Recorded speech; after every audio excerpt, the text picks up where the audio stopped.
Success అయినా, కానీ ఏం చేయలేక ఫెయిల్ అయిన మూమెంట్లో ఇంకా జీవితం ఇంకేనా టైంలో మా ఇంటికి బెస్ట్ వస్తే మా ఫ్రెండ్ చెప్పిన కాదు కొంచెం వెళ్ళేది సార్. సో నా ఫ్రెండ్ మాత్రం నో అని చెప్పలేక ఐటీ తీసుకొని సో అప్పుడప్పుడు మీటింగ్కి వస్తూ ఇట్లా మీటింగ్కి వచ్చేది ఉప్పుకుంటే కూర్చున్నారు మీటింగ్ వల్ల. సో కంప్లీట్ మీటింగ్ మీరు ఆపేసేసి సో కంప్లీట్ మీటింగ్ వినకుండా లాస్ట్కి వెళ్ళిపోయేది. అట్లా ఒక 6 months సార్ ఎట్లా ఫుల్ మీటింగ్ వినకుండా టైం పాస్ చేసినా కానీ బలంతంగా ఒక మీటింగ్కి వెళ్ళి డిస్కస్ తెలుసుకొని ఇలా పడి సో ఈరోజు నా జర్నీ ఆల్మోస్ట్ 4 years 2021 జూన్ నుంచి ఈ జూన్ వస్తే ఎగ్జాక్ట్లీ 4 ఏళ్ళు. అందులో ఒక 6 నెలలు పార్ట్ టైం జర్నీ పోతే ఫుల్ టైం జర్నీ 3.5 years. ఇప్పుడు నాకు నెలకు వచ్చేసి 4,08,000 సార్. 4,08,000 రావడానికి కారణం ఏంటంటే సార్ నా జర్నీ అందరూ తెలుసు, కానీ ఇక్కడ రాదు సార్. వచ్చినా ఈజీగా చాలా అప్ అండ్ డౌన్స్, చాలా ఇబ్బందులు ఫైనాన్షియల్గా, ఫ్యామిలీ పరంగా. కానీ ఈ ఇబ్బందులు ఉన్నప్పుడు నా భార్య ఏంటంటే నువ్వు కష్టపడుతున్నావు, నీ కష్టాలు డబ్బులు వస్తాయి, నా ఫ్యామిలీని చూసుకుంటా, నువ్వు బయటికి వెళ్ళని నా భార్య సపోర్ట్ ఇచ్చింది. నా ఫ్రెండ్ నా అప్లైన్ సత్యం 1 year కష్టపడడం వెస్టీజ్గా జాబ్లో 11 ఏళ్ళు చేసినాము, ఎట్లాంటి లైఫ్ మారలేదు. కానీ 1 year నన్ను బిలీవ్ చేయి.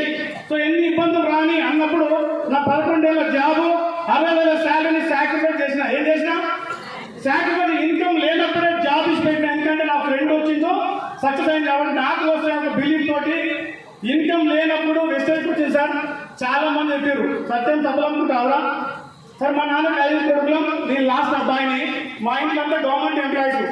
సో అట్లా నేను చదువుకున్నాను, జాబ్ పట్టకపోయినా ఎస్ఐ అవి ట్రై చేసి జాబ్ రాలేదు, ప్రైవేట్ జాబ్ పట్టుకొని 11 ఏళ్ళు చేస్తే 60,000 శాలరీ. అట్లా మా ఊర్లో చెప్తే నో అని చెప్పారు. ఫ్రెండ్స్ చెప్తే మామ నీకు ఎంత వస్తుందా 11,000, నీకు వచ్చినాక వాళ్ళు రాలేదు. మా ఇంట్లో మా అన్న నుండి ఇవన్నీ ఫేక్ అన్నారు సార్. మరి చేయాలా అయిపోవాలా నేను దిగితే అందరూ వస్తారనుకున్నా, అక్కడ ఎవరు రాలేదు. ఉన్న జాబ్ ఎక్స్పెక్ట్ చేసినా మరి ఏం చేయాలి, ముందు వల్ల ఆగిపోవాలా అట్లా వెళ్ళిపోవాలి సార్. ఉన్న జాబ్ మూసిపోయింది. సో ఇల్లు లోను, కార్ లోను, చాలా అప్పులు ఉన్నాయి. మంత్లీ ఇంట్రెస్ట్ కట్టాలి, కానీ జాబ్ లేదు, ఎవరు రాలేదు. బట్ ఒకటి ఏంటంటే మీటింగ్ వచ్చింది కాబట్టి నిలబడ్డా. బిడ్డ ఇళ్ళ డబ్బులు ఉండే నిలబడ్డా, వస్తాయి నిలబడ్డా.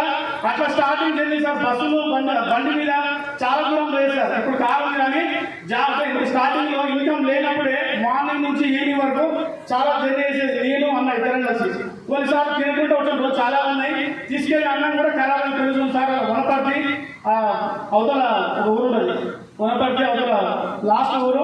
అట్లా కొన్ని 100 kilometers బైక్ మీద వెళ్ళినప్పుడు నైట్ పెట్రోల్ అయిపోతే కూడా బస్సులు ఎక్కి సో బైక్ పెట్టుకుంటా ఇట్లా లారీలో చాలా జర్నీ సార్. ఎందుకంటే ఎవరు రాలేదు. చాలా నీడ్స్ వచ్చినప్పుడు ఇందులో బిల్ వేసి నేను కాబట్టి నిలబడ్డాక జాబ్స్ మెల్లగా ముందుకెళ్తుంటే 9 months 1,00,000. ఎంత? 9 months 1,00,000, 16 months 2 lakhs, 24 months 3 lakhs, 30 months 4 lakhs.